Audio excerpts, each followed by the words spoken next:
Working out can be really challenging, especially if you don't have the right equipment, but I've got good news for you. There really isn't right equipment. You could actually lose weight or gain muscle with just your body weight. Now, there are definitely some accessory pieces of equipment that are really going to help you out with this. So I'm assuming that you're probably watching this video because you're training from home and you don't have a lot of equipment. Maybe you don't have access to a gym for whatever reason, and that's totally fine. But if you had to get just one piece of equipment, I would probably recommend getting a nice pair of dumbbells. If you can get several pair or get one of those adjustable dumbbells where you can change the weight, that would be even better. But if you had to get just one, definitely get dumbbells. My name is Devin Ricker. I'm a personal trainer and strength coach, and I have my master's in exercise physiology. So maybe I can help you out, give you a few tips that have helped me and helped a lot of my clients along the way to lose weight and gain muscle using only dumbbells. Now, this is something that I kind of just started during the pandemic because it was a necessity. You know, you couldn't really go to gyms. They were all closed. And so it's like, how do you stay lean or how do you get muscle while just having very, very limited pieces of equipment? I was working with bands, dumbbells, kettlebells, a few other like weird knick-knack kind of things like a step and stuff like that. But mostly, like for sure, the dumbbells were by far the most important piece to my toolbox, if you will, of working out. So here are 5 reasons why that is, or 5 tips on how you can include those into your own routine to get the maximum benefit or usage out of them. So tip number 1 is to choose the right exercise. So depending on the muscle that you want to hit, let's say you want to hit your quads, you've got to choose the right exercise. You've got to choose exercises that are efficient and that will work them really well. So for quads, if you wanted to have a dumbbell exercise, you could choose something like a split squat, a normal squat, or a lunge or something like that. Now, let's say you're wanting to work your triceps. What's a good exercise and what's not a good exercise for your triceps? A good exercise would be something like dips. And if you wanted to use a dumbbell, you could just place it on your hips to kind of weigh you down a little bit more. Now, a bad exercise for triceps would be like using the dumbbell to do a tricep kickback. Why is that a bad exercise? Well, it's because you have like no tension right there at the bottom. You can literally just swing it, and the tension doesn't get hard until the very end of the lift. And what we want is we want a lot of tension whenever the muscle is stretched. So a really good alternative for that dumbbell kickback would be an overhead extension, because at the bottom of the lift, when your tricep is most stretched, that dumbbell is in your hand and you have a lot of tension right there. So that part is a lot harder right there than this part right here on the kickback. So make sure you're choosing really, really good exercises, and you can watch more of my stuff or you can look up more stuff on what makes a good exercise. But basically, as long as you have a really good full of range of motion, you have really good tension in that stretched position, that's pretty much going to cover a lot of the necessities for choosing a good exercise. And of course, making sure you're hitting the target muscle. You don't want to be like doing leg extensions and trying to hit your biceps out. You know, it just doesn't make sense. All right, so tip number 2 would be to create a proper routine. Now, a lot of people don't know how to do proper routines, and that's totally fine. It's not something you're really taught in school or anything. But to create a proper routine, you kind of have to know the basic fundamental principles of lifting and exercising and stuff like that. So basically, in its most basic sense, what you're going to do is you're going to choose the right exercises. You're going to do them for like a week. You're going to get a routine, let's say Monday, Wednesday, Friday. Let's say you do an upper body, lower body, full day. You want to try and hit everything about twice a week if you can.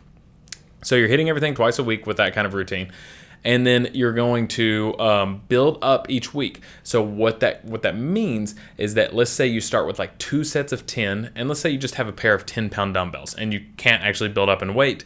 What that could look like is the next week go like 3 sets of 10, and then the next week 4 sets of 10, next week 5 sets of 10. You could build up that way. You could build up, instead of 2 sets of 10, you could go 2 sets of 12, then 2 sets of 14, 2 sets of 16.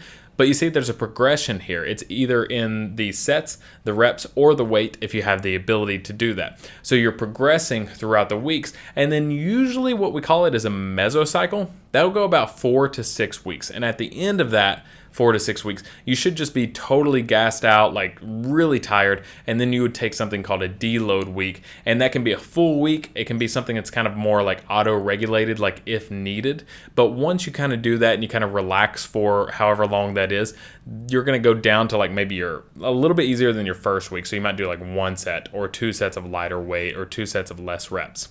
That'll be kind of on your deload week. Now, after that, you'll kind of restart the progress And so it'll go right back up just like that, deload, then right back up. And maybe you'll choose like different exercises. So speaking of a deload week and stuff, that is my tip number 3, is make sure that you're resting whenever you need it. So we're learning a lot about just how important sleep is. Sleep is so important for just regulating your whole body and for recovery. So I've always said that like training and eating are 2 of the most important things. Well, you can put sleep in there as well, because if you train really hard, you eat a lot, and you don't get sleep, you're not going to recover. Sleep is the most important thing along with eating for recovery. So make sure you're getting plenty of sleep. Make sure you're getting plenty of rest. You don't want to be working out 7 days a week, just going super hard all the time, and then you're just super gassed out and super just like you only have time or you only have energy to work out. You can't do anything else in life. You definitely don't want to do that. And it's a good thing. Most people can't do that, and that's great. The good news is you don't have to work out that much. As long as you're getting in, 3-4 days a week, that's usually pretty good for most people. Tip number 4 now is make sure that you're eating correctly. So if you want to lose weight, doesn't matter what kind of workouts you're doing with dumbbells or whatever, even if you have access to a full gym, if you want to lose weight, you have to eat less. You have to find whatever your baseline of calories is. That would be like an isocaloric diet. And then you cut down like 200 to 500 calories off of that, you'll start to lose weight. So what I like to do is I like to go online and find like a calorie calculator kind of thing, and you'll type in all your stats, and it'll give you like a general baseline of where you should be. So maybe like 2,000 calories per day. And then from there, you can cut down 200, 300, 400, 500, maybe even calories, depending on where you're at. And that's how you'll lose weight. You do that for a couple of, a month or 2 or 3, however long, and then kind of rest and reset your body at the next stage. And the opposite is true for if you want to gain weight. So if you want to gain weight, instead of having a hypercaloric diet, let's say you went down to 1,800 calories from this 2,000, you would just have did I say hyper or hypo? That would be a hypocaloric diet. You would want to have a hypercaloric diet instead. So that means like you would have 2,200 calories or 2,300 calories. The goal for this is to kind of just make sure you're gaining or losing, whichever way you're doing, about 1 to 2 pounds a week. You don't want to have any more or really any less than that. That 1 to 2 pounds a week is kind of the sweet spot for most people. Now, you also want to make sure you're having enough protein.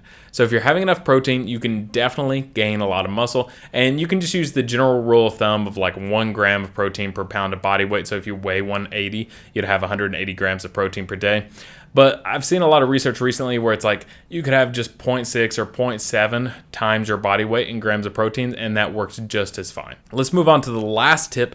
Tip number 5 is the most important. It's like the least sexy tip of all, but it really is the most important, and you have to do this, and that is stay consistent. It doesn't matter if your workouts are perfect. It doesn't matter if they're even great. As long as they're decent and you do it consistently over a set number of mesocycles, you're going to see a lot of really good progress. Now, it might take 3 weeks. Usually I say to clients it takes about 3 weeks before you see any kind of like little progress.